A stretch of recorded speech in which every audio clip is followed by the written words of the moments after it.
বিকালে সুগন্ধার সাথে বেরিয়েছিল ইরাম। কাছের এক লোকাল মার্কেটে ঘুরে এসেছে। সবারই সারিকাকে কিছু না কিছু দেয়া হয়েছে, কিন্তু তার দেয়া হয়নি। একটা পায়েল কিনেছে সে, যদিও সারিকাকে কখনো নূপুর বা পায়েল জাতীয় কিছু ব্যবহার করতে দেখেনি। তবে কেন যেন মনে হয়েছে বস্তুটা দারুণ মানাবে নন্দিনীর পায়ে। বাড়ি ফিরতে ফিরতে সন্ধ্যা হলো তার। বাইরে থেকে নাস্তা কিনে এনেছে। সুগন্ধা সেসব বেড়ে সবাইকে দেওয়ার জন্য প্রস্তুতি নিচ্ছে। এমন সময় রুমে ফিরে ইরাম অবাক হলো। ড্রেসিং টেবিলের সামনে দাঁড়িয়ে নিজের চুলে আঙ্গুল বুলিয়ে ঠিকঠাক করে নিচ্ছে সাইবান। পুরো দোস্তর পোস্ট তৈরি, নিয়ন হলুদ এবং গাঢ় নীল বর্ণের একটা রং চঙে জ্যাকেট পরনে, ঢোলা জিন্স, ঘাড়ে ঝুলছে হেডফোন। নিজের অনামিকায় একটা সিলভার আংটি গলিয়ে নিচ্ছে। সে এমন সময় ইরাম কাছে গিয়ে দাঁড়ালো। কোথায় যাচ্ছ? সাইবান থমকালো, পিছনে ঘুরে তাকিয়ে অর্ধাঙ্গিনীকে দেখল। সাদা রঙের সালোয়ার কামিজ পরনে ইরামের, তাতে আয়না বসানো পুঁতির কারুকার্য। ঠোঁটের অতি ক্ষীণ একটা হাসির দেখা ফুটল সাইবানের। জবাব দিল, শো আছে। ইরাম অবাক হলো। শো? কিন্তু তোমার তো একটাই শো ছিল যতদূর জানতাম। হুম, আজকেরটা স্পেশাল শো। চোখ টিপ দিল সাইবান। ইরামের কেন যেন আচরণটা ঠিক ভালো লাগলো না, তবে সে কিছু বলতে পারলো না। এর আগে সাইবানের পকেটে ফোনটা বেজে উঠল। দ্রুত বের করে রিসিভ করলো সে। সামিয়া ভিডিও কল করেছেন ঢাকা থেকে। ফোনটা তুলে ধরে মুখে আহাম্বকি হাসি ফুটিয়ে সাইবান কপালে সালাম ঠুকে বলে উঠল, ইয়ো ব্রো, হোয়াটস আপ। এরাম না পারতে একটা দীর্ঘশ্বাস ফেলে মাথা দোলালো। যারা সাইবানকে ব্যক্তিগতভাবে চেনে না, তারা দেখলে নির্ঘাত ভাববে কত জনম জনমের পুরাতন বন্ধুর সঙ্গে কথা বলছে সে। সামিয়া ওপাশ থেকে বললেন, অবস্থা তো গুরুতর। এই তো তোর পেয়ারের চেঙ্গিস আর ওসামাকে পশু ডাক্তার দেখিয়ে আনলাম। সাইবানের ঠোঁট থেকে হাসিটা সহসাই মুছতে গেল।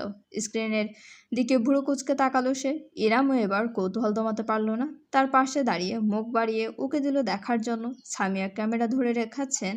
একটা নরম গদিতে শুয়ে আছে সাইবানের হ্যামস্টার। ধবধবে সাদা চ্যাঙ্গিস খান এবং গোটা কালচে বাদামি বারাক ওবামাকে দেখা যাচ্ছে।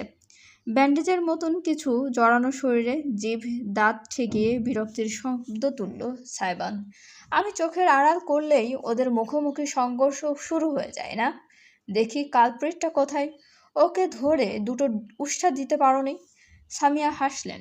ক্যামেরা ঘোরাতেই উপর একটা কাচের বাক্সে বালুর উপরে ঘুরঘুর করতে দেখা গেল সাদা এবং বাদামি মিশেলের গড়া জিম রং কিম জং হিটলারকে। দিব্যি আনন্দে আছে সে। সামিয়া খুব সম্ভবত আঙ্গুল দিয়েছেন, একটা ধরে চুকচুক করে চিবিয়ে যাচ্ছে। সাইবান থমকে উঠল। ইস, চেহারাটা দেখে যেন ওনার মতন পবিত্র বান্দা দুনিয়ায় দুটো নেই। ওই হিটলারের বাচ্চা, ওদের মেরেছিস কেন? এরম বিস্মিত না হয়ে পারল না। অবাক কণ্ঠে শুধালো, ও বাকিদেরকে মারে? চোখ উল্টালো সাইবান। মানুষ হলে সঙ্গী দুজনকে ব্লেন্ডারে ভরে চোখ বুঝে ব্লেন্ড করে ফেলতো। আপনার কি মনে হয় সাধে ওকে হিটলার ডাকে? মালটাই একটা ডিক্টেটর। এরম হাসবে নাকি দুঃখ করতে বুঝতে পারল না। সাইবানের সাঙ্গপাঙ্গ তারই মতন। অবিশ্বাস্য মাথা দুলিয়ে স্ক্রিনের দিকে তাকালো সাইবান। আঙ্গুল তুলে শাসালো। ওই শালাটাকে একদম চেঙ্গিস আর ওসামার আশেপাশে যেতে দেবে না মম। দরকার হয় সিন্ধুকে ভরে লক করে রাখো। 2 ঘন্টা খাবার না দিলে যখন দাঁতের জ্বালা উঠবে তখন এমনিতেই সোজা হয়ে যাবে। আমি এসে নেই, তারপর তোর পিঠের উপর একটা কফি বিন ভাঙবো হিটলার। হিটলার বুঝেছে কি বোঝেনি সেই জানে। ইরাম শুধু দেখল তার দাঁতের ধার বেড়ে গিয়েছে। একটা আঙ্গুল সমাপ্ত করে চুকচুক করে আরেকটা গিলছে। সামিয়া হেসে ফোন ঘুরিয়ে ফেললেন। সাইবানের দৃষ্টি কেমন যেন নরম হয়ে এলো। চেঙ্গিস আর ওসামা ঠিক আছে তো? বেশি সমস্যা হয়েছে? মুচকি হেসে সামিয়া মাথা নাড়লেন। না, ওই একটা কামড় খেয়েছে, আরেকজনের সঙ্গে আস্তাআস্তি হয়েছে। ডাক্তার বলেছে তেমন গুরুতর নয়, 2 দিন বাদে ঠিক হয়ে যাবে। ওদের দেখে রেখো, আমি খুব তাড়াতাড়ি চলে আসবো। চিল ব্রো। মম আছে কি করতে? হ্যাঁ। আমার বৌমা কোথায়? আর আমাদের সোনা মোনা জাদু পাখিটা কোথায়? ইজান সোনা এইমাত্র হেগে ঘুমিয়েছে। চটাস করে সাইবানের মাথায় চাটি মারল ইরাম। এসব কোন ধরনের কথাবার্তা? খেয়ে ঘুমিয়েছে, এটাও তো বলা যেত। আশ্চর্য। ফোনটা কেড়ে নিল সে নিজের হাতে। হ্যাঁ আম্মু। আসসালামু আলাইকুম। ওর যত সব বাজে কথা। কচুপো ঘুমাচ্ছে। তোমার কি খবর? শরীর ভালো আছে। আর বাবা? এরম কথা বলতে আরম্ভ করলো। সাইবান হাসতে হাসতে বিছানার ধারে গিয়ে বসলো। নিজের নতুন কেটস জোড়া পায়ে গলিয়ে বাঁধতে শুরু করলো। তির্যক দৃষ্টিতে চেয়ে দেখলো বিছানার কোনায় ঘুমে আচ্ছন্ন ইজান।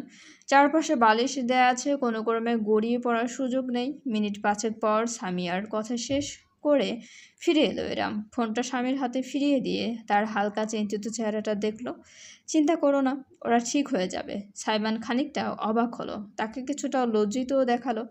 ফোন পকেটে ভরতে ভরতে সে জানালো, চিন্তা করছি না। মৃদু হাসল ইরাম। যদিও সে কখনো কোনো পশু পাখি পালনে আগ্রহী ছিল না, তবে যারা পালে অভ্যস্ত তাদের দেখেছে। নিজেদের আপন মানুষের মতোই তারা পোষ্য প্রাণীদের ভালোবাসে। ইরাম কয়েক মুহূর্ত ভেবে হঠাৎ করে শুধিয়ে বসলো। সত্যি করে একটা কথা বলবে আলাদিন? আমাদের বিয়ের দিন ইহানের গালে ব্যান্ডেজ ছিল। জিজ্ঞেস করার পর বলল ইঁদুরে কামড়েছে। ওটা কোনোভাবে তোমার সেনাবাহিনী ছিল না তো? তড়াক করে লাফিয়ে উঠল সাইবান। চেহারার ভাবখানা এমন যেন তাকে অপমান করা হয়েছে। কি? আপনার মনে হয় ওই পংটাকে শিক্ষা দিতে আমি আমার আদরগুলোর উপর অত্যাচার করব? ছি! এই ছিল আপনার মনে? নাটক কম করো। বিয়ের আগের দিন রাত তুমি দলবল নিয়ে বাড়িতে ঢুকেছিলে। ওরা তোমার সাথেই ছিল। ছোটবেলার সিআইডি আমি অনেক দেখেছি, বুঝেছ?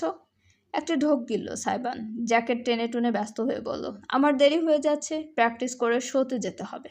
তাড়াহুড়ো করে পালাতে সে বেরিয়েই যাচ্ছিল, কিন্তু ইরাম তার হাত চেপে ধরে ফেললো। ভ্রু কুচকে তুলে শুধালো, এই 1 মিনিট। তুমি তো একটা শো করতেই বরিশালে এসেছিলে, আজকে আবার কিসের শো? সাইবান ঘুরে দাঁড়ালো। নিচের হাতের কবজিতেই ইরামের জড়ানো আঙ্গুলগুলো দেখলো। ঠোঁটে তির্যক হাসি ফুটল। রমণী তা লক্ষ্য করলো, নিজের হাত সরিয়ে নিতে গেলেও পারল না। সাইবান খপ করে সেটা ধরে ফেলে উপরে তুলল। আঙ্গুলের ডগায় নিজের ঠোঁট ছুঁয়ে দিল। শিউরে উঠল ইরাম। তার তর্জনী আঙ্গুলটা দাঁতের পাটির মাঝে দিয়ে আলতো কামড় দিয়ে হাসলো সাইবান। জেলাস মাই প্রেশিয়াস? এরাম ভেবাচেকা খেয়ে গেল। নিজের হাতটা জোরপূর্বক ছাড়িয়ে নিয়ে আঙ্গুল ঘষতে ঘষতে রাঙ্গা গাল নিয়ে এসে বলল, হাজব্যান্ড কোথায় যাচ্ছে, কেন যাচ্ছে, কখন ফিরবে, এগুলো জিজ্ঞেস করা যাবে না নাকি? কাছে এসে ইরামের কোমরে হাত রেখে তাকে সন্ধিকোটে টেনে নিল সাইবান। কানের লতুতে চুমু দিয়ে ফিসফিস করে আবেশিত গলায় বলল, এভাবে হুটহাট হাজবেন্ড ডাকবেন না। আমার হাত অতি দুর্বল, সামলাতে না পেরে অ্যাটাক করে বসতে পারে। এরম তপ্ত অনুভব করলো। তার আঙ্গুল জোড়া সাইবানের জ্যাকেটের কাঁধের অংশে জড়িয়ে গেল। স্বামী তার নয়ন ভরে প্রতিটি প্রতিক্রিয়া খেয়াল করলো।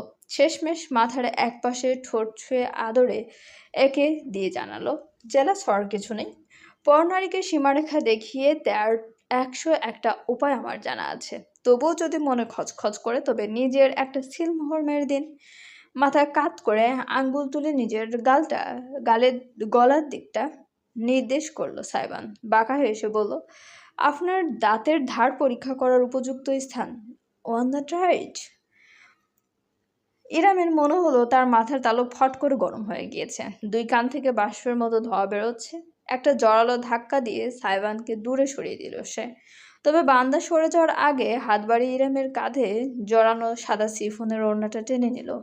ভুরু কুচকে ফেললো অর্ধাঙ্গিনী তার। এটা কি হলো?